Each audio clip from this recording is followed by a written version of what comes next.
যা কিছু বলছে এ সমস্তই জড়জাগতিক কামনা বাসনা।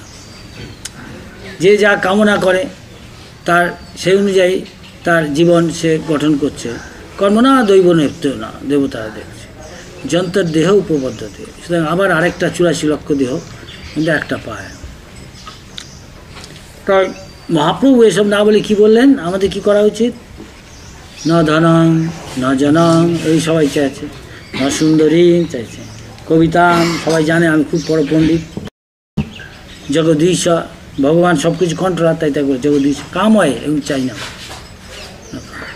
জন্মনি জন্মনি ঈশ্বরে মম, আমার জন্ম জন্ম ধরে, তার মানে আমি মুক্তিও চাই না, জন্ম মুক্তি চলা বাড়িতে।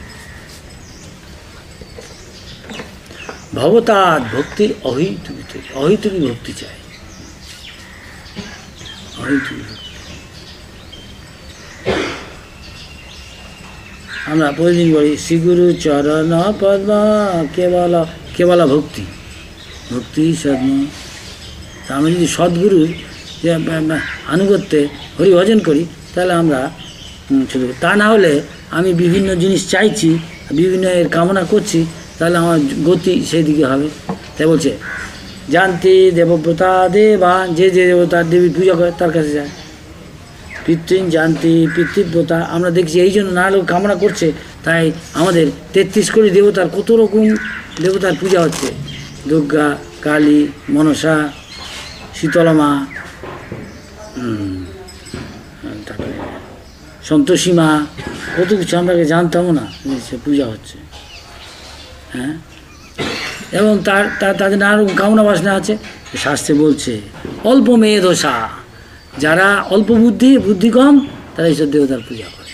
যা বুদ্ধিমান প্রায়ই সংকীর্তনে সংকীর্তন করে। কি সংকীর্তন? কীর্তনীয় সদা হরি, কৃষ্ণ সংকীর্তন। তাই আমরা সবসময় ভগবানের নাম করছি।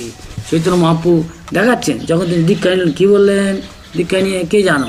যখন গয়ায় গিয়ে তিনি দীক্ষা নিলেন, কার কাছ থেকে দীক্ষা নিলেন কে বলবেন? ঈশ্বরপুরী। তাই ঈশ্বরপুরীকে ধন্য করতে তিনি লীলা করলেন। ভগবান আবার কেউ থেকে দীক্ষা নেয় নাকি? আমাদের শিক্ষা দেওয়া, সকলেই দীক্ষা নেওয়া হচ্ছে, এই জন্য তিনি দীক্ষা নিয়ে তাই কী করলেন? দীক্ষা নেওয়ার পথে কী হলেন? তিনি এত কৃষ্ণপ্রেম উন্মত্ত হলেন, তিনি খালি কৃষ্ণ কৃষ্ণ বলছে। কৃষ্ণ কৃষ্ণ কৃষ্ণ কৃষ্ণ কৃষ্ণ কৃষ্ণ হে কৃষ্ণ কৃষ্ণ কৃষ্ণ কৃষ্ণ কৃষ্ণ কৃষ্ণ কৃষ্ণ কৃষ্ণ কৃষ্ণ কৃষ্ণ কৃষ্ণ কৃষ্ণ পাহে রাম রাঘব রাম রাঘব রাম রাঘব কৃষ্ণ কেশব কৃষ্ণ কেশব কৃষ্ণ কেশব পাহি। খালি বলছে। গয়া থেকে ফিরে এসো, যা কিছু ব্যাখ্যা করে বলে সবই শুধু কৃষ্ণ। ওরা অন্য গানও গাইছে, সবই শুধু নাম। তাই ভক্তিনাথ ঠাকুর বলেন নাম বিনা কিছু নাই তো আর 14 ভুবন মাঝে। আর কি বলছে? আর বলছে যে এতে কেন বলে, শাস্ত্রে বলছে হরের নাম হরের নাম হরের নাম বকে বলাম। 3 বার করে বলছে। কোনো একটা জিনিস কেউ যদি জোর দিয়ে বলে তখন অনেক সময় অনেকবার করে বলে দেবে না। আবার বলেন কে বললাম শুধু এই। তারপরে আবার না সূচক বলেন কলিযুগে এছাড়া গতি নেই, নাস্তেব্য নাস্তেব্য। আর না 3 বার আবার বললে কেন? তার মানে অনেকে ভাবে কর্ম বা কর্মযোগ দ্বারা, জ্ঞান বা জ্ঞান যোগ দ্বারা, বা অন্য সাধারণ যোগ দ্বারা। না, তা দ্বারা হবে না, ভগবানকে পাওয়া যাবে না। কী দ্বারা ভগবান পাওয়া যাবে? ভগবানকে পাওয়া যায় ভক্তা হমে কয়ালব্য, একমাত্র ভক্তির দ্বারা। ভক্তি কি? প্রহ্লাদ মহারাজ বলছেন। কে বলবে ভক্তির কি কাজ করতে হয়? ভক্তি করতে হলে প্রহ্লাদ মহারাজ বলছেন শ্রবণম কীর্তনম। কি শ্রবণ? কালী কীর্তন, দুর্গা কীর্তন আদি না, কীর্তনীয় সব। শ্রবণম কীর্তনম বিষ্ণু শরণ, বিষ্ণু কৃষ্ণ বিষ্ণু নারায়ণ হরি। শ্রবণম কীর্তনম বিষ্ণু শরণম, তারপরে অর্চনম বন্দনম দাস্যম সক্ষম আত্মনিবেদনম। এবং প্রত্যেকটা এই 9টা আসলে চৈতন্য মহাপ্রভু বলছে 64টা আছে অঙ্গ ভক্তি, 9টা প্রধান। তার মধ্যে যে কোনো 9টা না হলে 8টা 7টা 6টা 5টা 4টে 3টে 2টো। তাহলে লাস্ট যে 2টো, সেই 2টো খুব ইম্পর্ট্যান্ট। ভক্তি লাভ করতে হলে তাকে ভালো করে শ্রবণ করতে হবে মন দিয়ে, কর্তৃপক্ষের থেকে। বোনাফাইড তিনি সদ্গুরু, তাদের কাছ থেকে শুনতে হবে এবং তার মতো কথা মতো চললেই হলো। সে শুদ্ধ ভক্ত হলে ভগবানের কাছে চলে যাবে। শুদ্ধ ভক্তি কি? দুটো আমরা শ্লোক আমাদের আচার্যরা বলেন, এই দুটো শ্লোক এক একজন, কেন একজন একটা বলো শ্লোক, আরেকজন একটা বলো, হাত তোলো, কে বলবে? অন্নাভিলাষিতা শূন্যম জ্ঞান, সবাই জ্ঞান কর্মাদি অনাবৃতম আনুকূল্যেন কৃষ্ণানুশীলনম ভক্তি উত্তমা। আরেকটা সর্বপাধি বিনির্মুক্তম তৎপরত্বেন নির্মলম ঋষিকেন ঋষিকেশ সেবনম ভক্তির উচ্যতে। আমরা দেখছি এরকম একজন মহারাজ অম্বরীশ, তিনি সবগুলো করতেন। হ্যাঁ, জীব কিসের জন্য? ভগবানের নাম কীর্তন। জীবের কাজ কথা বলা, ভগবানের নাম কীর্তন। আর জীবের কাজ খাওয়া, ভগবানের প্রসাদ খাওয়া। হাত দিয়ে কিছু কাজ সেবা করতে পারে, ভগবানের সেবা। পা দিয়ে হাঁটবে, ভগবানের মন্দির তীর্থস্থানে যায়। হাত দিয়ে স্পর্শ করবে, ভগবানের ভক্ত বা বিগ্রহ স্পর্শ করছে। কোথাও পা দিয়ে যাবে, ভগবানের তীর্থস্থান, মন্দির, ভক্ত তাদের কাছে যায়। তা আমরা দেখছি যে কোনো নটার একটা করে একজন এমনকি সিদ্ধি লাভ করতে পারে। তা শ্রবণ করে কে সিদ্ধি লাভ করেছিল কে বলবে? শেষ বসে আছো। শ্রবণ করে কে ভক্তিপথে সিদ্ধি লাভ করেছে একদম শেষে বলো, কে বলবে? তা টাইম চলে যাচ্ছে, হাত তোলো। মহারাজ পরীক্ষিত। আর কীর্তন করে কে সিদ্ধি লাভ করেছিল? সুখদেব গোস্বামী। আচ্ছা, এবার স্মরণ করে কে? প্রহ্লাদ মহারাজ। নো অক্রিয়, প্রহ্লাদ মহারাজ। অর্চন করে কে? পৃথু মহারাজ। শুনছে, এরপর আবার জিজ্ঞেস করো, দেখি কে শুনছে, তাই বোঝা যাবে। বন্ধন করে কে? অক্রুর। অক্রুর বন্ধন করছে ভগবান। অর্চনম বন্ধনম। দাস্যম, কে দাস্য করে? হাত তুলো, কেউ বলবে? হাত তুলবে। হনুমান। পদ সেবনম, হাত তোলো। লক্ষ্মী রে। আত্মনিবেদন। ভেরি গুড, জানতেন, ভেরি গুড। তাই ভক্তরা এগুলো সবই করে। তাই অনেক সময় প্রভুপাদ বলেন শুধু হরিনামেই সব আমাদের অ্যাডভান্সমেন্ট, কিন্তু আমরা সবসময় হরিনাম করছি, কেন কম করছি? রোজ দেখছি আমাদের মন বসছে না, হরিনাম হরিনাম করছি, হরে কৃষ্ণ অন্য দিক দিকে মন যাচ্ছে। কত নম্বর এই অপরাধটা কে বলবে? অন্যদিকে মন, অন্য মনস্ক। 11 নম্বর। Very good. তার অপরাধগুলি কে বলবে? 10 নম্বর অপরাধটা কে বলবে? হ্যাঁ, এবং না থাকায় অনিত্য বস্তুতে আসক্তি, আমি আমার বুদ্ধি। আচ্ছা, তৃতীয় অপরাধটা কে বলবে? তৃতীয় অপরাধ, নামের অপরাধ।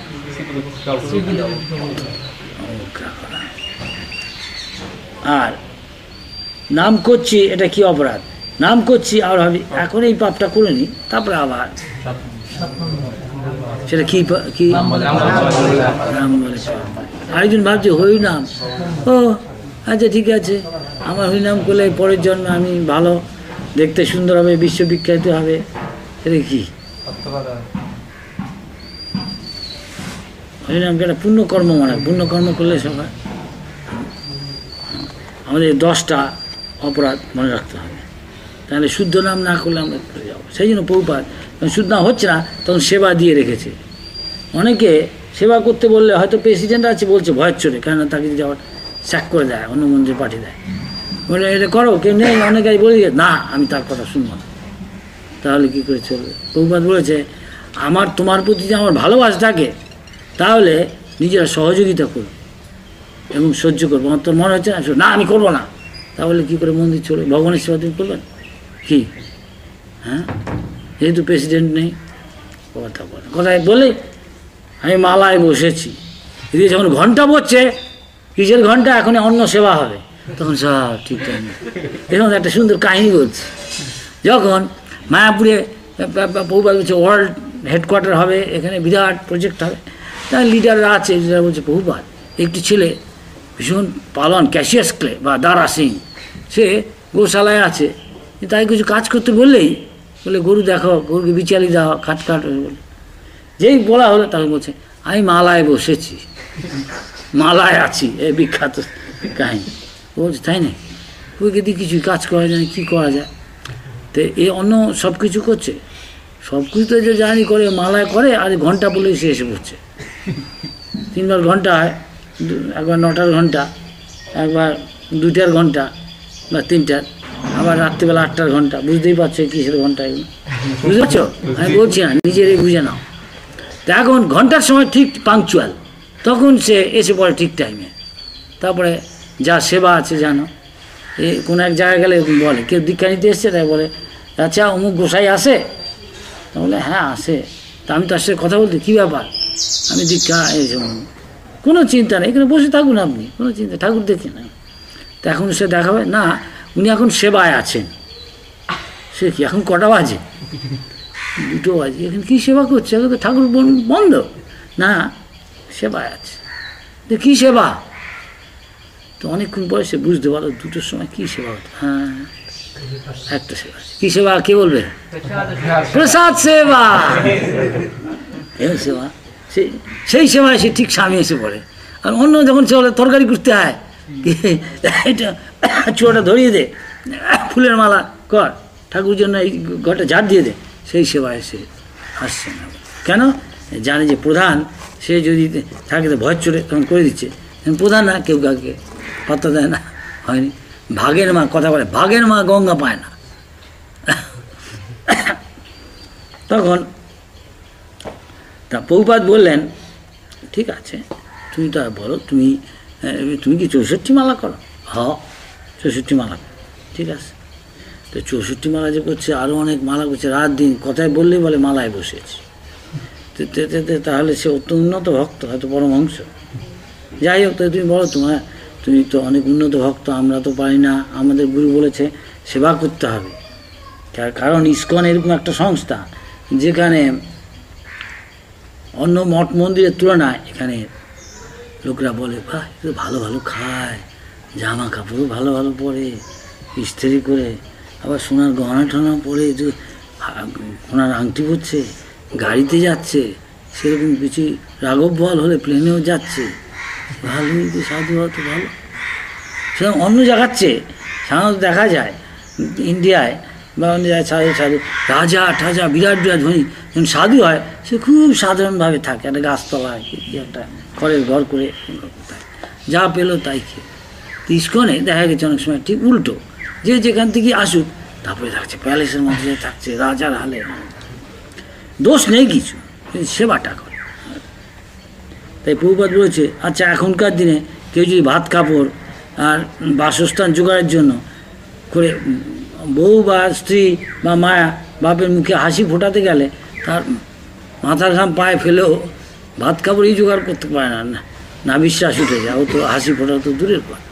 তাই কিন্তু ইস্কনে আসলে দেখা যাচ্ছে সে সহজেই সময় মতো প্রসাদ রেডি, দুপুরে প্রসাদ তাও রেডি, আর যে অফিসের মধ্যে কিছু কাজ টাজ করবে না, সকলকে কিছুটা পরিশ্রম করতে। সাধারণ জগতে এর জন্য যদি লোককে একটু সাধারণ জিনিস মিটা হলে, তাকে যদি 10টা 5টা কি 9টা 5টা, শুধু তাই না, তার আগে থাকতে রেডি হতে হয়, নাকে মুখে খেয়ে, তারপরে বাস, তারপরে বাদুর ঝোলা ঝুলতে ঝুলতে, তারপরে ট্রেন, তারপরে আবার অফিসে হাঁটতে হাঁটতে যাও, সে ভিড় ভাড়টা কত কষ্ট। আর এখানে সহজেই হয়ে যাচ্ছে, কেন? রাজার বাড়িতে যে কাজ করে, রাজা যা খায়, রাজা মশাই তো আর শুধু তার জন্য রান্না করে না, অনেক বেশি করে করে, তাই অনুচর তারাও ভালো ভালো খেতে পায়। রাজা প্যালেসে থাকে, ওনার জন্য কি একটা ঘর, আরও অনেক ঘর আছে, যারা তার আদেশ পালন করে তারাও যায়। রাজা মশাই গাড়ি করে যায়, রাজার সেক্রেটারিও গাড়িতে যায়, অনেরও গাড়িতে যায়, চাকরি অনেক সময় যায়, সরে যায়, রাজা মশাই কিছু বলে না। আর সবাই তাকে ভয় পায়, জানে ওকে মারলে রাজা আসে, কারণ যে সব রাজার রাজা, তার যে সেবা করবে কৃষ্ণের, সেও সেরকম থাকে। তো একদিক দিয়ে যুক্তি ঠিক আছে, কিন্তু তাকে সেবা তা প্রভুপাদ কী বললেন, দেখো ওকে বলো, তুমি বাবা তুমি তো খুব অ্যাডভান্স ডিভোটি, তোমার চিন্তা করার নেই, আমরা তো আর অ্যাডভান্স না, তো তোমার খাবার এখানে এসে যাবে, তোমার যেতে হবে না, তাই নাকি? হ্যাঁ, তবে সময় মতো প্রভুপাদ যেরকম বলছে। তারপরে সে মালায় বসেছে, আর কেউ দেখে কেউ ডাকতে আসে, কি অন্য সেবার জন্য 8টা 9টা ঘন্টায় তো ডাকতে হবে, তো ঘন্টা ডাকতে আসেন, বলছে নিয়ে আসবে কিছু, ওই আনন্দ তো 9টা বাজে 10টা বাজে তাও আসেন, কি 11টা বাজে তাও আসেন, 1টা বাজে তাও আসে না, সে উসিমুসি করছে, কী হলো কখন প্রসাদ আসবে, সেবা করবে। 2টো বাজে তাও আসে না, কী কী তখন মালা জপ করছে না অন্য চিন্তা। প্রভুপাদ বলছে অনেকে যায় সংস্থা ছেড়ে, বিশ্ববিখ্যাত ব্যক্তি তিনি সারা পৃথিবীতে শুদ্ধ ভক্ত হরিনাম প্রচার করছেন, তিনি বলছেন একটা নিয়ম হলো সবাইকে মঠে থাকে হরিভজন করতে, তার কোনো কারণে হয়তো কারোর সাথে বনিমানা হলো না, রাগ করে গোসা করে সে গেল গিয়ে এমন জায়গায় যেখানে নারদ পর্যন্ত গিয়ে ভজন করতে পারে না, এসব জায়গায় ভগবান তীর্থস্থান বা কোনো কুণ্ড।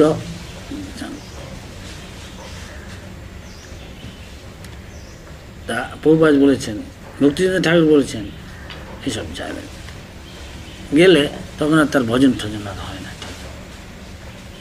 ফেলে ফেলে দিয়ে কী মনে পড়ছিল যেন একটা কাহিনী, যা ওই কাহিনিটা বলি। তারপরে বাবাজির মতো পরমহংসের মতো হয়ে যায়, কাপড় পরলেই কেউ পরমহংস হয় না। যাই হোক, সে দেখছে আরে কী রে, আরে 1টা 2টো 3টেও বেজে গেল, বলতে সূর্য সদ্দূর কমে আসছে, 4টে তাও আস না। তখন তাই প্রভুপাদ বলছে আর মনে পড়ছে, তারা ভাবছে আমি পরমহংস হবো, পরমহংস খাবো মঠ মধ্যে ছেড়ে গিয়ে, কিন্তু রাত দিন জপ করছে আর চিন্তা হচ্ছে রুটি চানা, হরে কৃষ্ণ ভিতরে রুটি চানা রুটি চানা রুটি চানা, হরে কৃষ্ণ কৃষ্ণ চিন্তা করছে না, কখন কি আমি মাধুকরীতে যাব, নিয়ে আসবো, খাবো, কখন দেয় এই চিন্তা করতে যাই। আর পাঠ কীর্তনে সেবার সময় নেই, তো কী গতি কী আর। তাই এ দেখলো 4টে বেজে তখন আসা, তখন আরও উসিমসি করছে, তখন কোথায় মালায় বসার নেই, এমন করে আছে সে ওই চিন্তা করছে রুটি চানা খাবার আছে। 5টা বেজে গেছে তখন হয় না, তারপরে প্রায় সন্ধ্যা হওয়ার আগে তখন দেখে কী আসছে কি নিয়ে বসান, গরম গরম 1000 দিল, আর এই ডাইল অর্থাৎ আর একটুখানি হয়তো অন্য কিছু লাফড়া বা কিছু ওই ধরনের কিছু, তাতেই 1 মুঠি 2 মুঠি খেয়ে ফেলে তাকিয়ে ছেড়ে দিই আর নাই। বললো আপনি তো পরমহংস, পরমহংস 1 মুঠ খায় সারাদিন বাজে ডাইল তরকারি, আপনি সারাদিন ভজন করতে আসলেন। প্রভুপাদ বললো না আপনি মালায় বসেন না এখন? হ্যাঁ মালায় তো ছিলাম। তারপরে প্রভুপাদ কদিন বাইরে জিজ্ঞেস করে সেই পরমহংস কোথায়? ওই প্রভুপাদ ভৌভা, দেখা ওখানে গিয়ে দেখছি সব ভৌভা, ভৌভা মানে সব উধাও ফাঁকা গোশালা, সেই সাধু পরমহংসকে আর দেখা যাচ্ছে। দেখো কীরকম পরমহংস উধাও হয়ে গেছে পরমহংস। সুতরাং কর্তৃপক্ষ বলে মন্দির টন্দিরেরা সকলে এই জন্য সহযোগিতা করে, প্রভুপাদ বলে, নাহলে কী করে সে চালাবে, সে নাই সবসময় থাকতে পারে না। আর সে রাধা লাল কাপড় পরে থাকে, ঠিক ঠিক হয়তো সে দীক্ষা নিচ্ছে, ব্রহ্মচারী কি পরমপ্রস্থ কি বানপ্রস্থ না কি ব্রহ্মচারী, তারপরে গৃহস্থ এসব হচ্ছে না। জানা উচিত ব্রহ্মচর্য কী, ব্রহ্মচর্য মানে বিশেষ করে সারা 84 লাখ জীবদেহের মধ্যে সবচেয়ে বড় বন্ধন এই নারী পুরুষের আকর্ষণ, সেটা থেকে মুক্ত। তাদের দিকে তাকানো, তাদের সাথে কথা বলা, এইসব থেকে প্রথমে প্রাথমিক 8টা লক্ষণ আছে, থেকে সাবধান থাকা উচিত। এখন কলিযুগ, সাধারণত সব কিছু হবে না, চারিদিকে অ্যাডভার্টাইজ, কী করে সম্ভব? তা যতটা সম্ভব যদি আমি যারা স্ট্রং ব্রহ্মচারী বহুদিনে তাদের সাথে সঙ্গ করে থাকি, ভালো খাওয়া, ভালো না খাইবে, ভালো না পরিবেশ লেখা আছে, কিন্তু আমরা তো ইট কাঠ পাথর না, তার মাঝে মাঝে উৎসব আছে, খেতে পারে। মাকে ছেড়ে এসছে, ঘর ছেড়ে, মা আদর করে খাওয়াতো ভালো মন্দ, ঠাকুমা ইত্যাদি তাদের নেই, কিন্তু যারা ঠিক ঠিকভাবে ভালো করে ব্রহ্মচারী দেখবে ভগবানের কী, ভগবান তাদের ব্যবস্থা করতে। মাঝে মাঝে নানা জায়গায় উৎসব এদিক ওদিকে যাচ্ছে, বা সপ্তাহে 2টো 1 দিন, আর সারা বছরে অনেক উৎসব আছে, এভাবে তারা ভালো মন্দ খেতে পারে, মহাপ্রসাদ। সুতরাং ভয়ের কিছু নেই, নাহলে কী করে চলবে। কিন্তু তথাপি এর মধ্যে থেকেও যেন আমি খুব ঝাল, খুব টক, খুব মিষ্টি না খাই, তাহলে আমার মধ্যে উত্তেজনা হবে। বা ব্রহ্মচারী যা নিয়ম, 8টা নিয়ম যতদূর সম্ভব চেষ্টা করে রক্ষা করা, যতটা পারা যায় কলিযুগে। তাহলে এর থেকে ভজন বল যদি থাকে ঠিক করে, ব্রহ্মচারী উচিত এই শ্রবণ কীর্তন, এই যে সকাল সন্ধ্যায় কীর্তন হয় ঠাকুরের সামনে, বা ওই যে ঘুরছে এখানে কীর্তন, প্রভাতী কীর্তন, করছে। এইসব কীর্তনে আনন্দ পেতে হবে।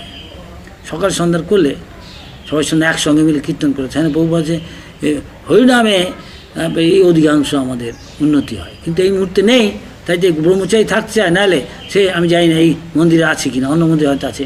যারা ট্রাভেলিং সংকীর্তনে যায়, যেহেতু অনেক কষ্টে থাকতে হয়, ঠিক নেই কোথায় গিয়ে থাকবে, কোনো একটা স্কুলের মধ্যে কি ধর্মশালায় বা কারোর বাড়িতে যা পেলো থাকার ব্যবস্থা, বারান্দার মধ্যে ঘরের মধ্যে খোলা জানলা নেই, ভালো, এই কষ্ট করতে করতে এটা স্বাভাবিক হয়ে যায়। তার পক্ষে ব্রহ্মচারী থাকা সম্ভব।